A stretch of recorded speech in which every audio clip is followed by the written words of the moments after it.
Hello everybody, welcome back to another Tako Bals video. Surprise mini history lesson. The progression of early women's rights movements paved the way for early modern feminism, which was very effective. However, long since the torch has been passed to the new generation, the original mission of society triumphing over misogyny has devolved to instead be a conflict where both het genders attempt endlessly to triumph over the other in an exhausting vortex of stupidity, colloquially known as the gender war. One of the casualties of said gender war has been masculinity as an idea. Even the word masculinity, I'm sure for many of you, brings up ideas of misogyny, abuse, the patriarchy, and toxicity. It sure does for me. All those things are real, by the way. So making these videos always makes me a little bit nervous, but I like my odds, so let's roll the fucking dice, baby. We should not shy away from the topic of masculinity like it's the game or something, which you just lost, by the way. So, this video is gonna be a mildly deep dive explaining the basics of masculinity through a lens that I have not seen anybody explain it through before. Not that deep, pretty deep.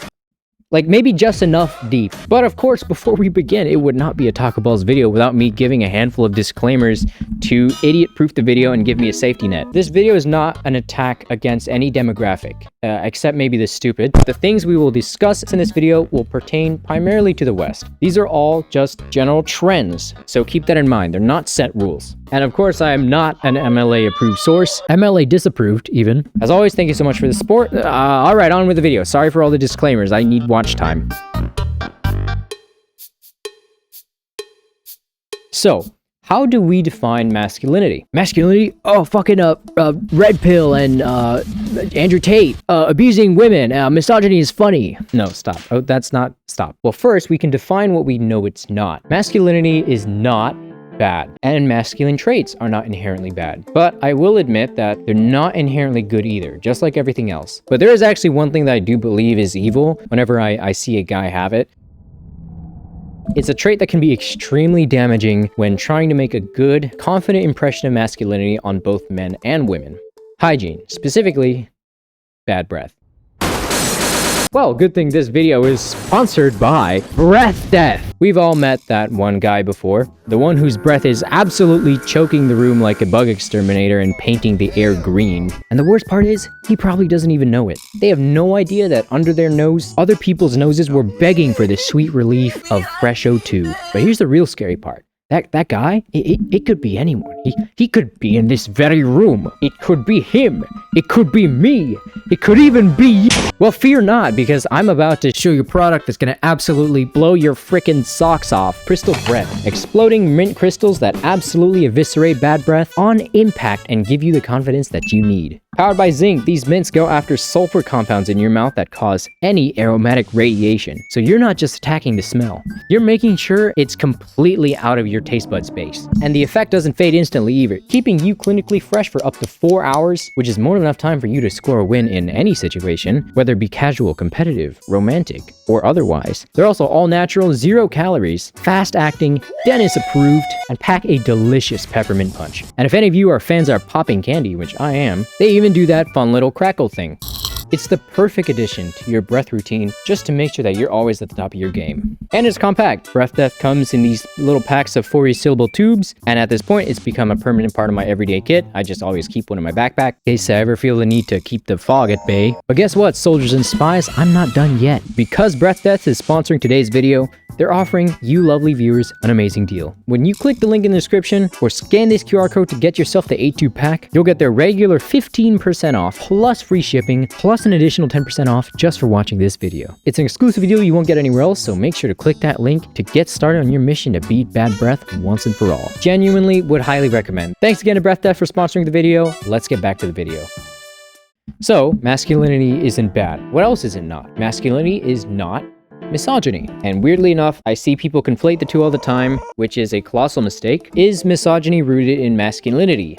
Yes, there's a very strong argument for it. But that's the thing, that equation only works one way. A fraction of anime fans are people who are interested in very morally questionable things. Does this mean all anime fans are fans because they are fans of morally questionable things? No. I really should have thought of a different analogy given the whole... You know what I mean. And finally, masculinity is not male. Or more accurately, masculinity is not necessarily male. And now hold on. What the fuck do you mean, Tako? We're talking about men. Men are masculine. Well, yeah, but is masculinity restricted only to men? No, absolutely not. Just because you don't have a schlong swinging in between your walkers doesn't mean that you can't have masculine traits. So now we have these 3 parts of our masculinity proof. Maybe it can help us fill in the blank as to what it truly is. Is masculinity assertiveness? Is it aggression? Is it how we treat women? Is it how we treat men? Is it these guys in my comment section talking about Warhammer? Over the years, I've seen endless amounts of people just butting heads and nobody can seem to agree on a definition. And this is how you get some people saying that masculinity perpetuates oppression and abuse and misogyny. And on the other side, you get some people saying that masculinity is the reason that, I don't know, like America's military is so effective. And both of those statements, both of those sides point to masculinity as the cause. That's it. They just say masculinity. And that's exactly the issue. Both statements can be true, but the secret is they're not pointing at the same thing. And that's where I had an epiphany. There isn't one way to define masculinity. There are 3. Now, it also wouldn't be a Tako Bals video without me pulling a graph out of my ass and wiping it on your screen. Behold, the, man graph. I was gonna call it the man triangle, but that sounds like a gay polycule, which is not the goal of the graph. Behold, the rotary mengen. Get it? Because men, it's like the word men is in the... The trident has 3 axes. The Chad pillar, the Disney Prince pillar, and the Batman pillar. Each of these axes corresponds to an aspect of masculinity. Now, it's not that the trident gives masculinity 3 separate definitions. It's more accurate to say that the 3 pillars of the rotary mengen, when put together, create a spectrum that can more aptly define masculinity.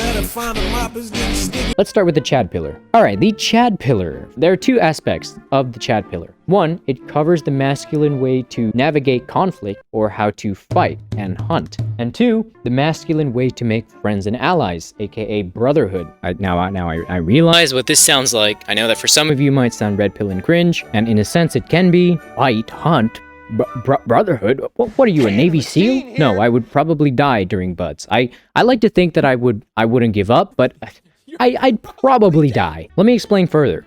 Starting with aspect 1. Conflict. By fight and hunt, I mean the ability to navigate conflict and competition and emerge as the victor. Okay, it's worth it. And if you think about it, this aspect is not stupid or red pill at all because our society is absolutely filled with it. It applies to a lot for everybody, not just men. Job hunting, competing for potential partners, the ability to hold your own in a bar fight, the ability to hold your own in a debate, the ability to negotiate effectively with enemies, sparring with jokes, sparring with gloves, or in a workplace, or even the ability to initiate direct confrontation yourself. Now, before we continue, again, I know that some of you are thinking, wait, but these aren't necessarily men's traits. I've seen these traits in women all the time. I'll get to that in a second. Just please, I beg you. Please, Speed, I need it. You don't attack your keyboard just yet. Even raw fish smells bad before it's grilled. Let me cook. Aspect 2 of this pillar is about brotherhood, which is not exactly the same as a normal friendship, but it's kind of adjacent to it. This is the basics of how brotherhood works. If you are good at the skills that we mentioned in aspect 1, you gain more respect in a brotherhood. Male bond structures then sort this respect into a hierarchy, and depending on the nature of the dynamic, the aspect 1 skills that are prioritized in a particular brotherhood can vary from something as casual as competitive humor or being good at games to something as extreme as combat effectiveness, like in army squads. But take note, even though competitive humor and the ability to shoot a plate at 300 yards, even though those 2 skills are drastically different from each other, they occupy the same role within their respective brotherhoods, which is a direct confrontational skill that provides healthy competition and structured respect-based hierarchy, which is healthy. Hey, that's what the other guys look like. Worse. That's good. A lot worse. Get out of here.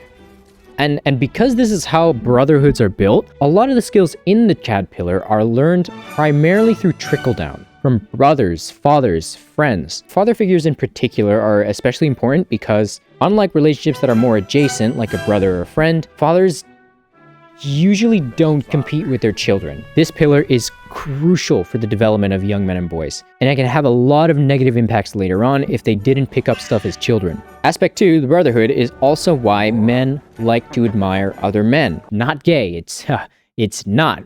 We just do it because We're all friends. Now, this pillar has one last thing that I want to discuss, which is the big elephant in the room from earlier. While it's not perfect, women have made beautiful leaps and bounds in pursuit of the equality that they're owed. Good job, women. Like, actually, for real. Like, well done. You guys are up as fuck. But this progression has introduced a new problem in the history of the human race, which is the unique struggle of the modern woman, which is that women still want to wear their femininity with pride, but now they're also required by society to have a good mix of masculine traits. Why? Because they are now part of a world that in the past was almost exclusively occupied by men. And this whole progression is a good thing, by the way. Women's rights are good. Women getting the opportunity to develop these kinds of skills is good. I can't believe I have to say that, but I'm painfully aware that I'm saying this on the internet, so I have to say that. The Chad pillar of masculinity is just as important for the modern woman as it is for the modern man. So yeah, if you're a woman watching this, by all means, take as much of that corner as you can. All right, on to the next pillar. Pillar 2. The Disney Prince pillar. All right, everybody, same stick, different calibers. Swap your steelies for flowers. So, while the first pillar related with how masculinity interacts with other masculinity, the Disney Prince pillar deals with how masculinity interacts with femininity. It appeals to women in a nutshell. This pillar is the whole like, oh, he's such a man. It's like being a gentleman, being able to express yourself within reason, being able to stay in control of your emotions, anger or otherwise, being confident and assertive, being able to hold your own and figure things out, being able to protect others, the ability to be funny. All these traits can apply for both platonic and non-platonic relationships. I would hold the door for a woman regardless of if I had feelings for her or not. But looking at this list, you might notice a lot of the traits under this pillar are kind of adjacent to the traits that we discussed in the first pillar. This is the part where I think a lot of people, mainly men, get confused. They don't realize that while masculinity is the common thread between these two pillars, it has to be used differently depending on whether it's interacting with a masc or femme. For example, you can't respond to feminine conflict the same way that you respond to masculine conflict. For example, if a girl tries to slap you, the solution is not to just beat the shit out of her. It's not. Instead, you be a man, tank the slap, push her off, and find a less confrontational way to deal with it or something. Or, as another example, when I am bantering with my male friends, I can slap them on the ass and call them a fat fuck, and they will laugh and they will slap my ass.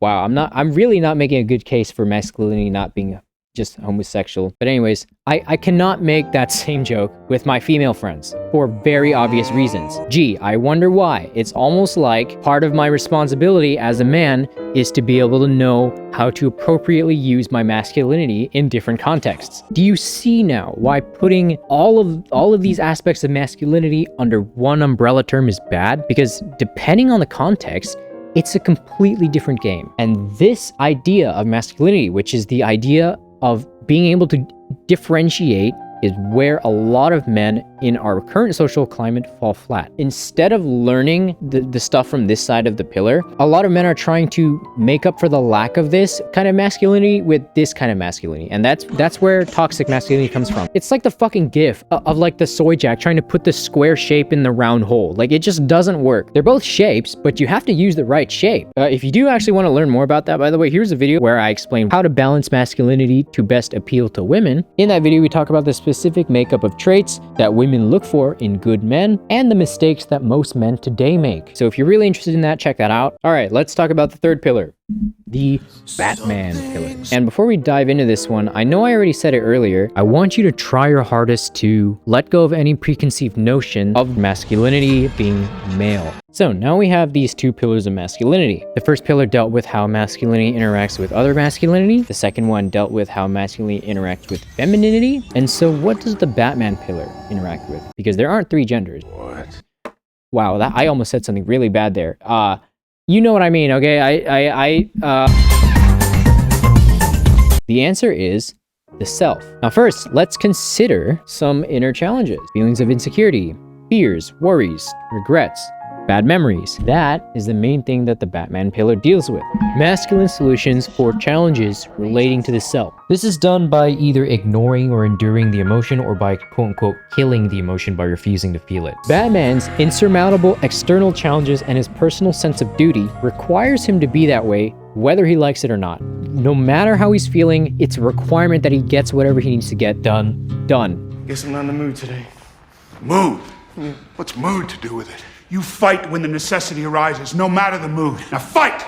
Now you might say, wow, these methods sound really unhealthy. Why would anyone do this? Let me explain. Let's say we have a person A, okay? Person A, while they have a lot of internal emotional challenges, they also have a stable lifestyle, a social support system, and access to therapy or something similar. Person A has the luxury to deal with their personal challenges in stride. Now, let's take person B. Person B is actively fighting for their life day to day. They have a packed, chaotic lifestyle that allows them no time at all to breathe. They have a small social circle, and out of that social circle, they have maybe 1 or 2 people that they trust enough to open up to. Person B does not have the luxury to deal with their internal challenges the way that person A does. So, as a result, person B requires the Batman pillar. And that's the answer to why would anyone do this even if it's unhealthy. To endure life, to get emotionally tougher, grow thicker skin, and because life responsibilities, like it or not, generally don't take your feelings into consideration.